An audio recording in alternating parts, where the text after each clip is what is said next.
SSC 26 batch, তোমার syllabus কি অনেক বাকি? অনেক পড়াশোনা এখনো বাকি রয়ে গিয়েছে, সিলেবাস গুছাতে পারতেছো না? তাহলে এই ভিডিওটা তোমার জন্য। আজকে আমরা দেখাবো কিভাবে খুব সহজেই তুমি সিলেবাসটা গুছাতে পারবা। তো সবার প্রথমে আমরা যে জিনিসটা দেখবো যে আমাদের সময় কয়দিন আছে। দেখো আজকে আমরা এই জায়গায় আছি 10 ফেব্রুয়ারি, আমাদের পরীক্ষা হচ্ছে 21 এপ্রিল। আমরা যদি হিসেব করি আমাদের প্রায় 70 দিনের মতো সময় আছে।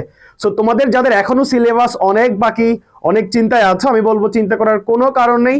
এখনো 70 দিন সময় বাকি আছে। তুমি যদি প্রপারলি এই 70 দিন কাজে লাগাতে পারো, যথাযথভাবে প্রিপারেশন নিতে পারো, এই 70 দিন অনেক সময় এবং সিলেবাস শেষ করে চমৎকার একটা রেজাল্ট করা সম্ভব। ওকে, সো প্রথম যে ব্যাপারটা আমাদেরকে করতে হবে সিলেবাস গুছানোর জন্য, সেটা হচ্ছে রিয়েলিটি চেক দিতে হবে, বাস্তবতা চেক দিতে হবে। আচ্ছা, তুমি কি জানো তোমার সিলেবাস কতটুকু শেষ হয়েছে, কতটুকু বাকি আছে, কোন অধ্যায়ে তুমি দুর্বল, কোনটায় তুমি ভালো, এটা সম্পর্কে কি তুমি অবগত আছো? তুমি কি নিজেকে জানো, নিজের সম্পর্কে জানো? হয়তো জানো না। তো এটার জন্য তোমাকে রিয়েলিটি চেক দিতে হবে। তোমাকে দেখতে হবে কোন কোন সাবজেক্টে তুমি বেশি দুর্বল, কোন কোন অধ্যায় একদম পড়া হয়নি, কোন কোন অধ্যায় পড়া আছে কিন্তু কনফিডেন্স নাই। মানে মনে করতেছো যেটা আরো ভালো করে পড়তে হবে। এরকম অনেক অধ্যায় আছে না, যে পড়ছো মোটামুটি কয়েকদিন আগেও পড়ছো, টেস্ট পরীক্ষার জন্য পড়ছো, তারপরে এখনো মনে হইতেছে যে না ওইটাকে আরো খুব ভালো করে পড়তে হবে, ওই তেমন ভালো করে পারি না বা প্রশ্ন করলে আটকে যাব। ওকে, সো এই যে ব্যাপারগুলা নিজের অবস্থান সম্পর্কে জানা, এটা আগে জানতে হবে, এটা খুব ভালো করে জানতে হবে। এটা সম্পর্কে তুমি যখন জানতে পারবা তখন তুমি একটা হিসেব বের করতে পারবা যে তোমার কত পার্সেন্ট সিলেবাস বাকি আছে। তোমার কি 40% সিলেবাস বাকি আছে, নাকি তোমার 30% সিলেবাস বাকি আছে, নাকি তুমি 80% সিলেবাস শেষ করে ফেলছো? এই যে হিসেবটা, এটা কেবলই বের করতে পারবা এই রিয়েলিটি চেকের মাধ্যমে। তাহলে সবাই এটা করবা এবং এটা করার ফলে যেই টপিকগুলো তুমি পাবা, ধরো তুমি যেই সাবজেক্টে বেশি দুর্বল এটার একটা লিস্ট তুমি পাবা, তোমার কোন কোন অধ্যায়গুলো একেবারেই পড়া হয়নি সেটার একটা লিস্ট তুমি পাবা, তারপর কোন কোন অধ্যায় পড়া আছে কিন্তু কনফিডেন্স নাই সেটার একটা তুমি লিস্ট পাবা। এবার ওই যে লিস্টগুলো পাবা এখান থেকে শুরু করো, এগুলোকে বেশি প্রেশারাইজ করো। বুঝতে পারছো? আচ্ছা, দ্বিতীয় যে ব্যাপারটা, একটা রোড ম্যাপ বানাইতে হবে। সিলেবাস শেষ করতে চাও, পরীক্ষায় ভালো রেজাল্ট করতে চাও, রিভিশন করতে চাও, একটা রোড ম্যাপ বানাও। রোড ম্যাপ মানে কি বুঝো? এই যে ধরো তুমি আজকে 10 ফেব্রুয়ারিতে আছো, তোমার পরীক্ষা হচ্ছে 21 এপ্রিল থেকে শুরু। এই যে প্রিপারেশন নেওয়ার জন্য মাঝে যে 70 দিন সময় বাকি আছে, এই 70 দিন সময় তুমি কিভাবে কাটাবা, কবে সিলেবাস শেষ করবা, কবে রিভিশন করবা, এর একটা কি থাকতে হবে, সুনির্দিষ্ট পরিকল্পনা থাকতে হবে, প্ল্যান থাকতে হবে। অন্যথায় তোমার যদি কোনো প্ল্যান না থাকে, পরিকল্পনা না থাকে, তুমি কি করবা? তুমি এই বোর্ড পরীক্ষার আগ অব্দি পর্যন্ত সিলেবাসই শেষ করতে পারবা, করতে থাকবা, কিন্তু সিলেবাস শেষ হবে না। এই কারণে তোমার টার্গেট থাকতে হবে। দেখো বোর্ড পরীক্ষা আমি সবসময় বলি যে তুমি কমপক্ষে 2বার রিভিশন দাও। যেহেতু সময় কম, যদি 2বার রিভিশন নাও দিতে পারো কমপক্ষে 1বার রিভিশন দাও। তো সেক্ষেত্রে তুমি এইরকম একটা পরিকল্পনা সাজাতে পারো যে আগামী 40 দিনের মধ্যে আমি কি করব, সিলেবাস শেষ করে ফেলবো। আগামী 40 দিন হচ্ছে 20 মার্চ পর্যন্ত, তারপর বাকি যেই 1 মাস 30 দিন থাকবে সেটার মধ্যে আমি রিভিশন দিব। সো এটা জাস্ট আমি একটা দেখালাম, নমুনা দেখালাম। তোমাদের হয়তো অনেকের প্রিপারেশন অনেক ভালো যে তুমি আগামী 20-25 দিনের মধ্যে সিলেবাস শেষ করে ফেলতে পারবা, বাকি সময়টা তুমি 2বার রিভিশন করতে পারবা। এটা তুমি তোমার নিজের সাথে অ্যাডজাস্ট করে নিবা। আমি জাস্ট একটা নমুনা দেখালাম যে এইরকম একটা রোডম্যাপ তোমার থাকা চাই।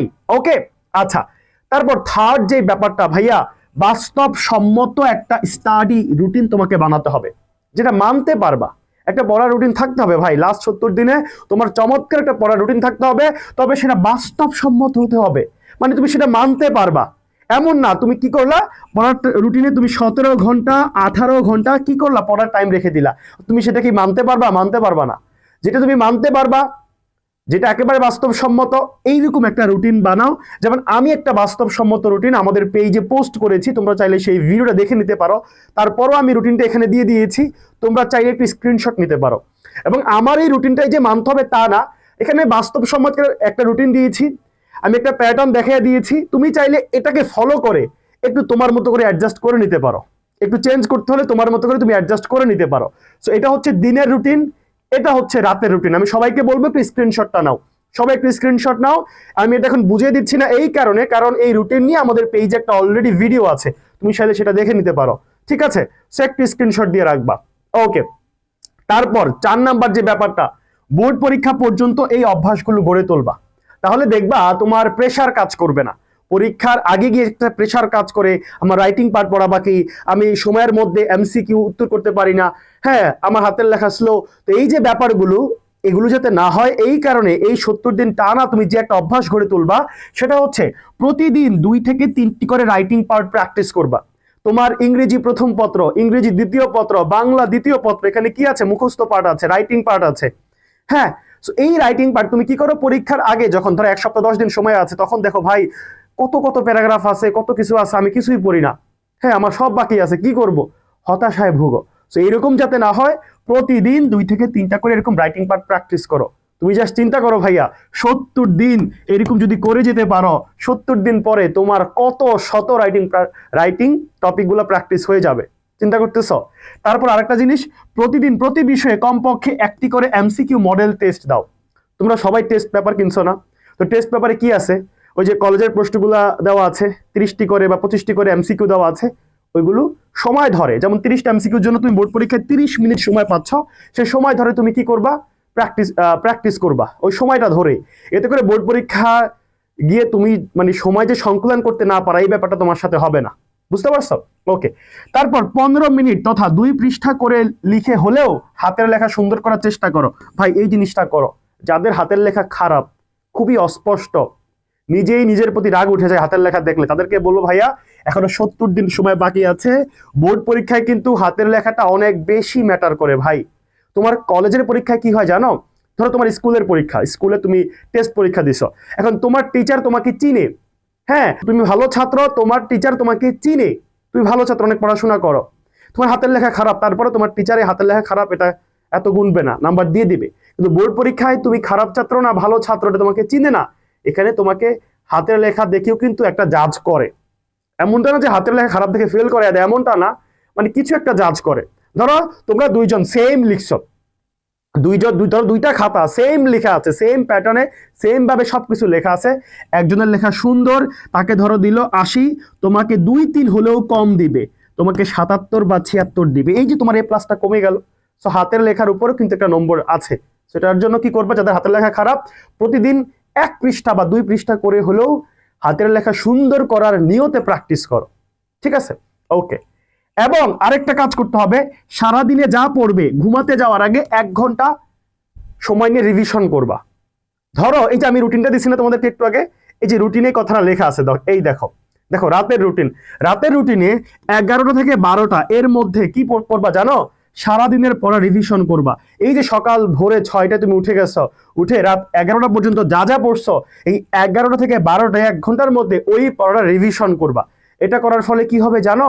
এই যে তুমি যে আমাদেরকে বলো ভাইয়া পড়া ভুলে যাই, পড়া মনে থাকে না, 1 সপ্তাহ পরেই ভুলে যাই, এটার হবে না, তুমি পড়া ভুলবা না, এরকম রিভিশনের উপর রাখলে তোমার পড়ার ভুল হবে না। ওকে।